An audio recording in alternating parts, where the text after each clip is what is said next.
श्री गोकुल नाथ की जय।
के सम्मुख एक प्रश्न उपस्थित कियो कि महाराज ज्ञान मार्ग बड़ो के कर्म मार्ग। श्री महाप्रभु ने आज्ञा दी कि जो जाके मन भाए वो मार्ग उत्तम, पर उत्तम तो भक्ति मार्ग है। या संदर्भ में अपन ने ज्ञान मार्ग की कुछ बातें देखी, कर्म मार्ग की बातें समझी। वही श्रृंखला में अब आगे थोड़ा विस्तार पूर्वक श्री गीता के तृतीय अध्याय के कुछ वचन, जहाँ श्री अर्जुन और श्री प्रभु के बीच को संवाद हो रहा है, वो अपन थोड़ा देखेंगे। पुरुषोत्तम जोशी ने ये भी पूछी श्री महाप्रभु को कि महाराज भक्ति को स्वरूप कहा, कृपा करी के कहिए। तब श्री आचार्य जी ने आज्ञा करी, भक्ति को स्वरूप वर्णन करिए तो पार आवे नहीं, परंतु कछुक तो को कहते हैं। और ये आज्ञा के संदर्भ में अपन ने श्री उद्धव और श्री प्रभु के बीच जो संवाद भयो एकादश स्कंध में, वहाँ श्री उद्धव ने श्री प्रभु को संत के लक्षण क्या हुए और संत लोग क्या भक्ति को आदर करें, वो सद्भिर आद्रता भक्ति को स्वरूप क्या है ये पूछो। प्रत्युत्तर में श्री भगवान ने सद्भिर आदृत भक्ति को स्वरूप बताया। मल्लिंग मद भक्त जन दर्शन स्पर्शनार्चनम इत्यादि करके, और वहाँ में सारे ये भक्ति के सामान्य लक्षण क्या हैं वो सब अपन ने उपाय वहाँ देखे। वहाँ श्री उद्धव की उत्कंठा और जिज्ञासा और प्रदीप्त हो रही है। वहां तक उनको संतोष नहीं भयो। जब ये जान लियो उनने, तो श्री उद्धव ने पुनः जिज्ञासा वहां उपस्थित करी, और वाके बाद उनने वह भक्ति को परम रहस्य जानने को प्रश्न रखियो कि जहां जो भक्ति देवतान को भी दुर्लभ है, ऐसी महद विमृग्य भक्ति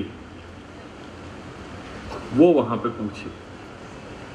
सामान्य भक्ति को तो स्वरूप वर्णन हो ही चुके हो तो, और वो सामान्य विवेचन करने के बाद फिर विशेष जिज्ञासा भई श्री उद्धव को करके, फिर भगवान ने आज्ञा करी कि भक्ति योगः पुरा एव उक्तः, भक्ति योगः पुरैव उक्तः प्रियमाणाय ते अनघ। अनघ संबोधन कियो। श्री प्रभु ने कही कि हे निष्पाप उद्धव, भक्ति योगः पुरा एव उक्तः। मैंने भक्ति योग को जो स्वरूप है वो तो को पहले ही एकादशाध्याय में मैंने तुमको समझा दियो है, बता दियो है। पर पुनश्च कथयिष्यामि मद्भक्तेः कारणं परम। मैं पुनः कहूंगा तो वो भक्ति को परम रहस्य। क्यों? प्रियमाणाय, तू प्रिय है। तेरी या भक्ति के स्वरूप विवेचन को श्रवण करने में अत्यंत प्रीति है, या लिए मैं तो को ये भक्ति को परम रहस्य बताऊंगो जो देवतान को भी दुर्लभ है। पहले बात पूरी कर दी नहीं। संत लोग जहां भक्ति को आदर कर रहे हैं वह भक्ति को स्वरूप। दो प्रश्न किए थे और दोनों में जो भक्ति के विशेषण बताए गए वह को समझ लीजिए ध्यान से। एकादशाध्याय में पहले जो भक्ति स्वरूप हतो वो सदभिर आदृत भक्ति हती। या कोई एक बार बोलो ताकि ये दोनों ख्याल में आवे। सदभिर आदृत भक्ति, तो सदभिर आदृत, संत लोग जा भक्ति को आदृत आदर कर रहे हैं वो भक्ति, वो सामान्य भक्ति है। और महद विमृग्य भक्ति 19वें अध्याय में जाकर के एकादशाध्याय में सारो स्वरूप विवेचन जब कर दियो, वाके पश्चात फिर और गंभीर गूढ़ और गहन रूप सु जो जिज्ञासा भई श्री उद्धव को, वह जिज्ञासा को शांत करने के लिए श्री प्रभु ने महद विमृग्य भक्ति को स्वरूप समझाया। तो ये दो अपने पास संज्ञाएं आई। एक सद्भिरादृत भक्ति जो एकादशाध्याय में आज्ञा करी श्री प्रभु ने, और 19वें अध्याय में आगे चल करके महद विमृग्य भक्ति, वो विशेष भक्ति है, वो ही हमारी पुष्टि भक्ति है। चाकू पूरा वो भागवत धर्म समझा करके अंत में श्री भगवान आज्ञा कर रहे हैं कि एवं धर्मैर मनुष्याणाम उद्धव आत्मनिवेदिनाम मयि संजायते भक्ति ही कोन्योर्थो अस्यावशिष्यते। हे उद्धव, जो आत्मनिवेदन करनार भक्ति जीव जाने आत्मनिवेदन कर लियो है, ऐसे आत्मनिवेदन करने वाले भक्ति जीव के द्वारा जो मेरे द्वारा बताए गए ये जो धर्म है, ये भागवत धर्म है, ये भागवत उपाय हैं, इनको जब वो आचरण करेगो तो मई संजायते भक्ति ही, मुझ परमात्मा में बाकी भक्ति प्रकट हो जाएगी।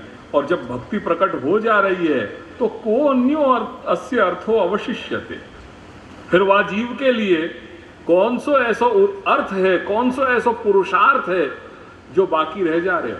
सब कुछ तो प्राप्त हो गया, भक्ति प्राप्त हो गई तो किमलभ्यम, क्या फिर विशेष बाकी रह जा रहे हो। सब कुछ बाकी पुरुषार्थ ही वहां सिद्ध हो गए, भक्ति की जब प्राप्ति हो गई, भक्ति को लाभ हो गया। तो ऐसे या प्रकार से ये वर्णन कियो। जब बात को जाको अनुसंधान करके श्री महाप्रभु ने श्री पुरुषोत्तम जोशी को ये आज्ञा करी कि भक्ति को स्वरूप वर्णन करिए तो पार आवे नाही, परंतु कछुक तोको कहे तो हम। तब भक्तिवर्धनी ग्रंथ करी 11 श्लोक पुरुषोत्तम जोशी को सुनाए।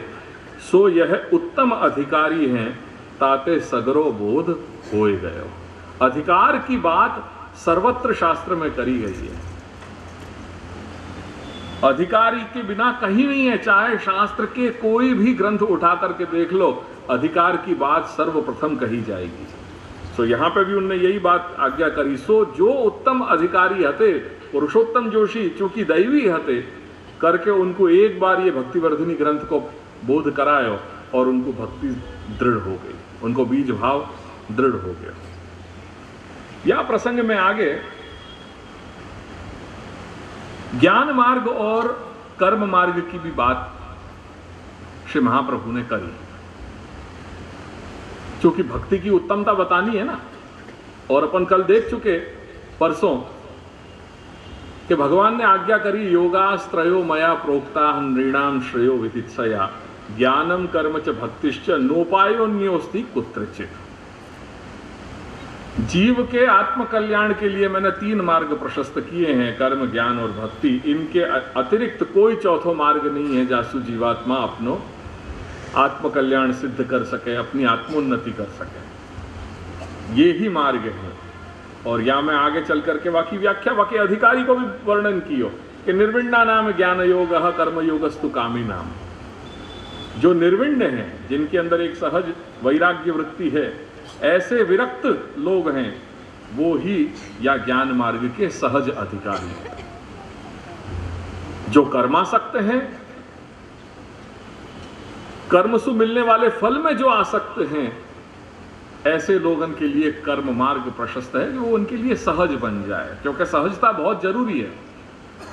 एक मनुष्य स्वभाव है, अपने ऊपर जो कुछ भी थोप दिया जाए वो बहुत ज्यादा दिन चले नहीं है, पर जो अपने वृत्तिंसु सहज अपन को प्राप्त होवे वाकू अपन लंबे समय तक अपन चला सके।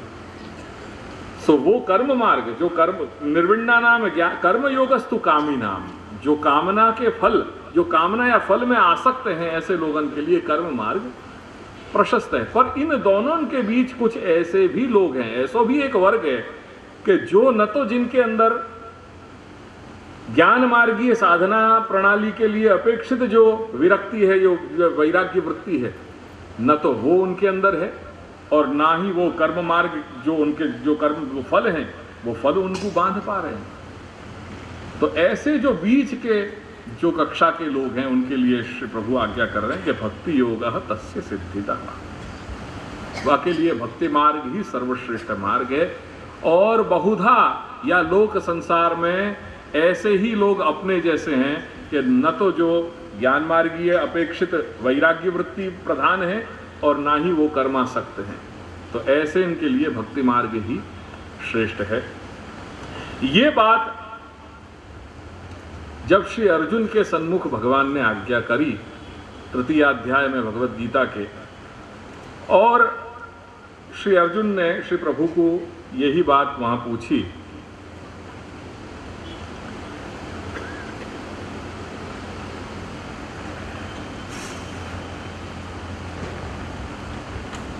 ज्यायसी चेत कर्मणस्ते मता बुद्धिर जनार्दन तत्किम कर्मणि घोरे माम नियोजयसी। केशव, हे केशव, हे जनार्दन, माम घोरे कर्मणि किम नियोजयसी। हे प्रभु, आपकी दृष्टि से यदि बुद्धि या ज्ञान ये ही यदि उत्तम है, तो मोकु यह सब कर्म में क्यों प्रेरित कर रहे हो? किम नियोजयसी, बहुत सहज स्वाभाविक प्रश्न श्री अर्जुन ने युद्ध क्षेत्र के बीच में श्री प्रभु को पूछा, जहां बार बार श्री प्रभु आपको प्रेरित कर रहे हैं कि तू युद्धस्व, तू युद्ध कर, क्योंकि ये धर्म की और अधर्म की लड़ाई है। या लिए गीता को प्रारंभ भयो है, वहां कुरुक्षेत्र जो युद्ध की भूमि है, वाक्य विशेषण में धर्म को क्षेत्र वाकु बताया गया है। धर्म क्षेत्रे कुरुक्षेत्रे युयोत्सव, तो वो जो कुरुक्षेत्र है वाकु धर्म को क्षेत्र बताया गया है। और बार बार वह मध्य में, युद्ध के मध्य में भगवान वाकु प्रेरित कर रहे हैं श्री अर्जुन को कि तू युद्ध कर। वहां युद्ध करने को तात्पर्य कर्मसु है कि तू कर्म कर। वहां कोई लड़ाई वाली बात नहीं है जो अपन समझ रहे हैं कि ये लौकिक लड़ाई झगड़ा के कारण वहां पे उपस्थित हो गए सबको मारने करने के लिए, वो बात नहीं है। पर वहां जो युद्ध के लिए प्रेरणा करी है भगवान ने, उत्थिष्ट कौन्तेय युद्धाय कृत निश्चय, तू कृत निश्चय हो जा ये युद्ध करने के लिए, वो धर्म के लिए बात कही गई है, वो कर्म के लिए बात करी गई है कि तू कर्म कर, तू निष्कर्म हो करके उदासीन भाव सु ये जो तो कुछ जीवन प्राप्त भयो है या कोई यो ही व्यर्थ में मत गवा।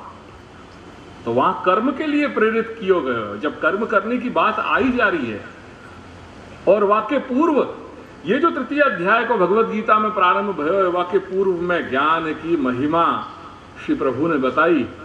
अर्जुन दिंगमूढ़ हो गए कि ये व्यामिश्रेण इव वाक्य न बुद्धिम मोहयसी इव में। हे प्रभु, ये जो आपके ये जो व्यामिश्र वाक्य, जो मिश्रित वाक्य आ रहे हैं कि ये कर, ये मत कर, ये कर, ये मत कर, मेरे कुछ समझ में नहीं आ रहे हो। ये तो मेरी बुद्धि को मोहित कर रहे हो। मोहयसी इव, वहां इव शब्द को प्रयोग किया है। अर्जुन इव कह रहे हैं यहां, बुद्धिम मोहयसी इव। वो इव पे बहुत अच्छा व्याख्याकार ने वहां बताई है कि ये इव क्यों, यहां इव पद को प्रयोग क्यों किया। सो भगवान अर्जुन कह रहे हैं कि हे जनार्दन, बुद्धिर कर्मणः चेत जायसी मता। यदि बुद्धि को, यदि ज्ञान को कर्मसु श्रेष्ठ मान्यो गयो है तो तत्किम कर्मणि घोरे माम नियोजयसी। मुकु क्यों या कर्म में, या कर्म के जो है धाधल में क्यों मुकु बार बार प्रेरित कर रहे हो कि तू कर्म कर, तू युद्ध कर? ये ऐसा क्यों कह रहे हो? स्पष्ट आज्ञा करो कि मुकु हाँ ज्ञान मार्गीय उपासना पद्धति में मुकु जुड़ना चाहिए। व्यामिश्रेण एव वाक्येन बुद्धि मोहयसी इव में तद एकम वद निश्चित्य। अर्जुन कह रहे हैं कि हे प्रभु, कोई भी एक बात मुझको स्पष्ट होकर के बता दो। ये आपके वाक्य मेरे समझ के बाहर हैं। एक बात बताओ मुझको कि क्या करना है जीवन में। मैं कोई ज्ञानी नहीं हूं, मैं क्षत्रिय हूं। मेरा कार्य है कि भाई सीधो सीधो मुझको रक्षा को कार्य सौंपो गए है। ये सब पंडिताई की बातें मेरे ख्याल में नहीं है। मुझको एक मोटी मोटी बात बताओ कि तद एकम वद निश्चित्य श्रेयो अहम अवाप्नुयाम। मुझको कोई एक रास्ता बताओ कि जासू मैं या कल्याण के मार्ग पे आगे बढ़ सकूं। संपूर्ण शास्त्र जो है वो श्रेय और प्रेय की बात कर रहे हो, वही आगे बताएंगे। यहाँ श्रेय क्या है, प्रेय क्या है, अपनो आगे ग्रंथ जैसे चलेगा वहां में भी ये प्रसंग आएगा। सिर्फ एक मुझको बता दो, एक रास्ता। एकम वद निश्चित्य ये न श्रेयो अहम अवाप्नुयाम। मैं कल्याण कैसे प्राप्त कर सकूं? क्या आप ये आज्ञा कर रहे हो कि मेरे जो भाई बंधु हैं उनको मार करके मुझको कल्याण मिलेगा? कोई एक रास्ता बताओ। क्या कर्म की व्याख्या यही है? वासु मनुष्य आत्मोन्नति के मार्ग पे अग्रसर होएगा? कुछ समझ में नहीं आई बात। जब ये प्रश्न किए अर्जुन ने श्री प्रभु को, भगवान ने आज्ञा करी कि लोके अस्मिन, हे अर्जुन, लोके अस्मिन, अस्मिन लोके या लोक संसार में द्विधा निष्ठा, दो व्यवस्था मैंने बताई है। पूरा प्रोक्ता पहले ही मैंने ये कह दी नहीं थी, पर या समय तू ये जो परिस्थिति में या युद्ध के क्षेत्र में अपने परिवार जनन के सन्मुख है, अत्यंत तू या समय दिंगमूढ़ हो गया है। तेरो चित्त जो है भ्रमसु भरो भयो है, क्लांत है तू, कोई दिशा तो को सूझ नहीं रही है। एक तूफान तेरे मन में, तेरे चित्त में या समय है। या लिए मैंने पहले भी तो कोई ये बात समझाई थी, तेरे ख्याल में नहीं आई ये बात। तो लोके अस्मिन द्विधा प्रोक्ता, पूरा प्रोक्ता मया अनघ। मूल में तू अनघ है, तू निष्पाप है, पर या समय तेरा चित्त भ्रमित हो रहे हो। या लिए कोई भी ज्ञान तू धारण नहीं कर पा रहे हो।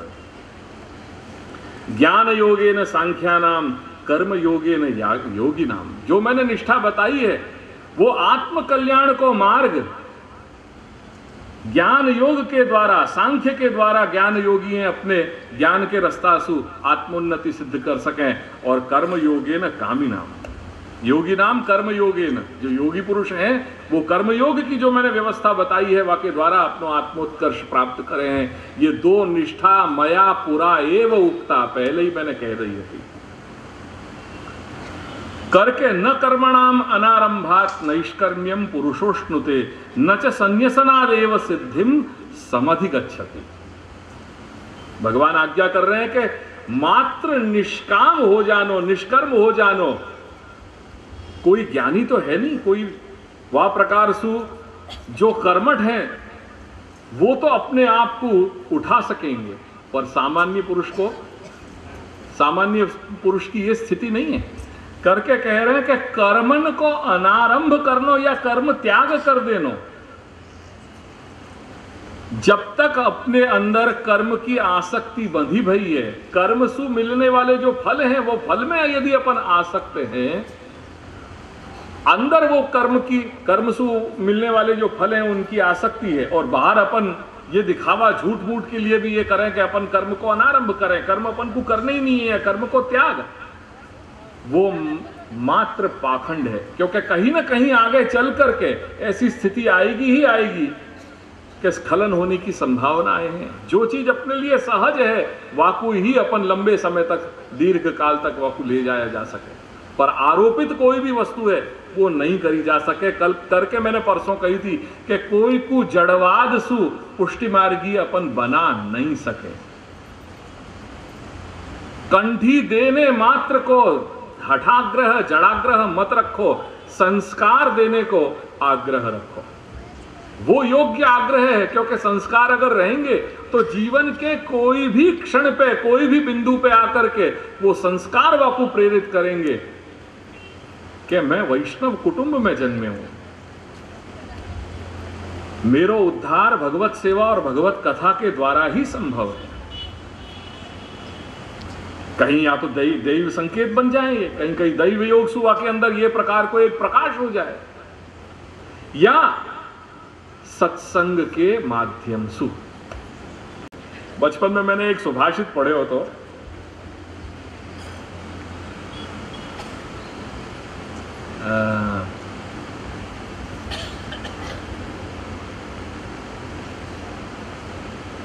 अजरामरवत प्राज्ञः विद्यामर्थंच चिंतयेत् ग्रहीत इव केशेषु मृत्युना धर्ममाचरेत्।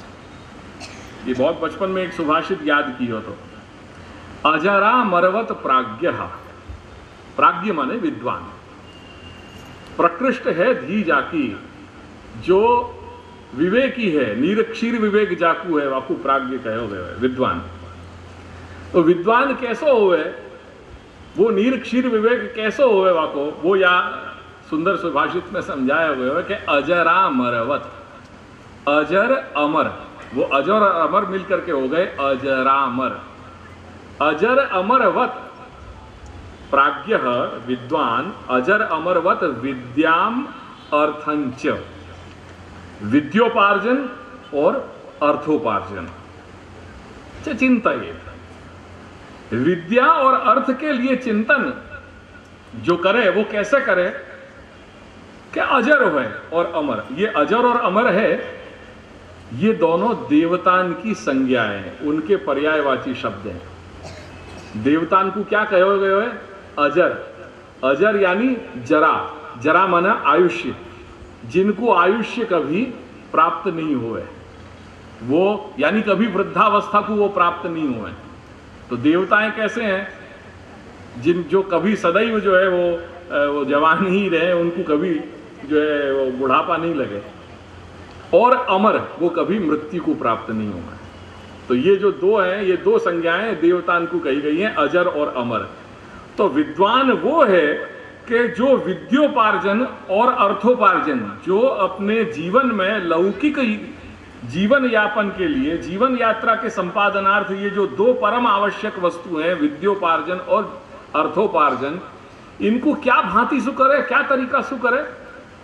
जैसे मैं अजर हूं, अमर हूं, मेरे पास कोई समय की जो है कहीं कमी नहीं है, मैं मरने वालों नहीं हूं, मैं अजर और अमर होकर के आया हूं देवतान की तरह।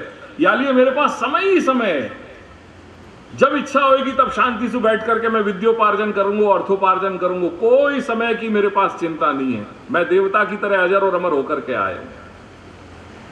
पर जहां धर्म को विषय आ गया, तीन बात यहां में समझाई, विद्योपार्जन, अर्थोपार्जन और धर्माचरण। तो विद्योपार्जन और धनोपार्जन के लिए या अर्थोपार्जन के लिए तो प्रथम उत्तरार्ध में श्लोक में ये बात कह दी है। अब जहां धर्माचरण की बात है, वहां के लिए श्लोक के उत्तरार्ध में बड़ी मार्मिक बात समझाई। वहां कह रहे कि ग्रहीत इव केशेषु। पहले प्राचीन काल में लंबे बाल रखने की फैशन होगी, अब पता नहीं होगी या नहीं होगी, पर अपन ने यही देखे है टीवी सीरियल जो आते थे, उन टीवी सीरियल में तो हमेशा देखे कि कोई भी रामायण महाभारत में सबन के लंबे लंबे बाल हुआ करते थे। अब ये तो पता नहीं, हाँ जरूर भले बाल हुए कि नहीं, ब्राह्मणन के लिए तो चोटी जरूर होती थी लंबी। तो ग्रहीत इव केशेषु, हमारे यहाँ एक कहावत भी हो गई, भागते चोर की चुटिया। कोई भागे ना तो वहां की चुटिया ही पहले हाथ में आवे पकड़ में, तो वहां की चोटी जो है वो हाथ में आवे। तो जैसे मृत्यु जो है मृत्यु ने तुम्हारे केश पाश को पकड़ ही लिए, बस वही क्षण पे वहां है, उतना ही समय अपने जीवन में अवशिष्ट रह गया है, करके तू धर्म कर ले। मृत्यु ना धर्म आचरे ग्रहित इव केशेषु, जैसे मृत्यु तुम्हारे पीछे लगी हुई है और वो तुम्हारे केश पाश को जकड़ने वाली है, बस उतना ही समय तुम्हारे पास या जीवन में रह गया है, करके बाकी की सब चीज छोड़ और धर्म को आचरण कर ले। बाकी विद्योपार्जन या अर्थोपार्जन तो तू बिल्कुल देवतान की तरह और अजर और अमर है, वह तरीका सु करियो। यहां ये मार्मिक सुभाषित में जीवन में कैसे प्राथमिकताएं बनानी चाहिए, वा को एक यहां संकेत किया कि विद्वान लोग वो हों कि हमेशा अपने जीवन में प्राथमिकताएं कौन कौन सी हैं, कैसी कैसी हैं, वा की प्लानिंग करें करके विद्योपार्जन और द्रव्योपार्जन गौण है, वा के लिए करेंगे, पूरा समय अपने लिए है। पर धर्म जो अपने लिए मुख्य है, अपने जीवन को अस्तित्व वहां पे टिको भयो है कि जीवन कहीं अपनो निरर्थक न चलो जाए, वो जीवन को सार्थक बनाने को एकमात्र जो करण है वो है धर्माचरण, जो इंस्ट्रूमेंट है वो है धर्माचरण, करके तू धर्म कर। तो ग्रहीत इव केशेषु मृत्यु ना धर्ममाचरे, जैसे बस के मृत्यु आई हुई है और गर्दन पे वार करेगी पकड़ के, उतना समय जब तक वह की तलवार अपने गर्दन तक लगे, उतनो ही समय कुछ क्षण ये जीवन में, अगर जब ये लीला को अपन पूरा चिंतन करें या सृष्टि काल को, तो जीव को कितना बिंदु है वाके जीवन को, एक क्षण के बराबर है। तो वहां में वो क्षण को गवा मत और धर्म कर तू, क्योंकि वैसु तेरे जीवन को कल्याण होएगा। तो वो उतनो क्षण अपने पास है, करके यहां आज्ञा कर रहे हैं भगवान के, न कर्मणा अनारंभात नैष्कर्म्यम पुरुषोष्णुते। सो कर्म कर, कर्म की बात यहां समझाई जा रही है, पर वो कर्म या प्रकार से करने चाहिए कि जो कर्म कहीं भी अपन को वाके जो वासनाएं हैं वो वासनाएं अपन को ग्रसित न कर ले। या लिए भगवान आज्ञा कर रहे हैं कि तू कर्म कर, पर वो सब कर्म जो है सर्व लाभोपहरणम, वो कर्म को जो लाभ है वो तू मोह को अर्पण कर दे। जा क्षण तू वो सब कर्म जो कर रहे हो, मनसा वचसा कर्मणा, जो कुछ भी अपने जीवन में कर रहे हो, वो जब मेरे प्रति डाइवर्ट कर देगा या मुंह को माध्यम बना करके जब तू करने लग जाएगा, तो वो सारे कर्म तो को बाधक नहीं होंगे, प्रत्युत को साधक बन जाएंगे। अन्यथा कहीं ना कहीं वो भव बंधन के चक्र में अपन को डालेगा। ये बात वहां श्री प्रभु अर्जुन को समझा रहे हैं। न कर्मणाम अनारंभात नैष्कर्म्यम पुरुषोष्णुते न च संन्यसनाद एव सिद्धिम समधिगच्छति। पढ़ो। કર્મનો આરંભ નહીં કરવાથી પુરુષ નૈષ્કર્મ્ય પ્રાપ્ત કરતો નથી, તેમજ કર્મના સંન્યાસથી જ સિદ્ધિ પ્રાપ્ત કરતો નથી। कर्म छोड़ देने की बात यहां नहीं बता रहे हैं। जब पुरुषोत्तम जोशी ने ये पूछी कि महाराज ज्ञान मार्ग बढ़ो कि कर्म मार्ग बढ़ो, तो यहां कर्म की बात यहां समझने वाली है, ये समझने जैसी है। कर्म के त्याग की बात नहीं करी जा रही है। कर्म को त्याग कर देना वो कोई तुमको सिद्धि नहीं मिल जाने वाली है। कर्म को अनारंभ, कर्म कर ही नहीं रहे हो, वासु कोई सिद्धि नहीं मिल जाने वाली है। निष्काम भाव सु यदि तुम कर्म करोगे तो वो कर्म ज्ञान मार्ग की साधना प्रणाली के तुल्य तुमको फल दे सके, या लिए कर्म करो। ये बात वहां श्री प्रभु अपन को समझा रहे हैं। या लिए कर्म को अनारंभ या कर्म त्याग ये अपने यहां नहीं कही है। वासु कोई सिद्धि प्राप्त नहीं होने वाली है। करके वा दृष्टि सु कर्म करो, पर कर्म की भावना ऐसी होनी चाहिए कि वो श्री प्रभु के प्रति प्रेरित कर दो, तो वो कहीं बाधक नहीं होएगा। ऐसे ही ज्ञान की जो वृत्ति है वो भी प्रभु के दृष्टि से करोगे तो वो कहीं बाधक नहीं होंगी। या दृष्टि सु भक्ति मार्ग की उत्तमता समझाई जाएगी, वो आगे की श्रृंखला में अपन को ख्याल में आएगा। पढ़ो। યોગ માર્ગવાળા કર્મનો આરંભ જ ન કરે તો તેથી તેઓના નિષ્કર્મે પ્રાપ્ત થતું નથી, પરંતુ બુદ્ધિયોગથી કર્મ કરે તો જ તેઓનું અંતકરણ શુદ્ધ થાય છે. બુદ્ધિ યોગથી બુદ્ધિ कर्म करे तो अंतःकरण शुद्ध थशे. वो ज्ञान मार्गीय साधना प्रणाली है जो अपन को वहां कर रहे हैं. तपसा ब्रह्मचर्येण शमेन दमेन च त्यागेन सत्य शौचाभ्याम नियमे यमेन नियमेन च. ये ज्ञान मार्गीय जो साधना प्रणाली है यासु अंतःकरण की शुद्धि बताई है. और वो अंतःकरण जब शुद्ध हो जाए तो वह सत्व शुद्ध जो अंतःकरण है वहां में भगवद आवेश संभव हो जाए. या दृष्टि से अपन को ज्ञान मार्गीय साधना करनी है या कर्म मार्गीय साधना करनी है. पहले इतना समझेंगे. और ये इतना सरल नहीं है करके श्री महाप्रभु ने श्री पुरुषोत्तम जोशी को आज्ञा करी कि बड़ो तो भक्ति मार्ग है जामे जीव कृतार्थ होए.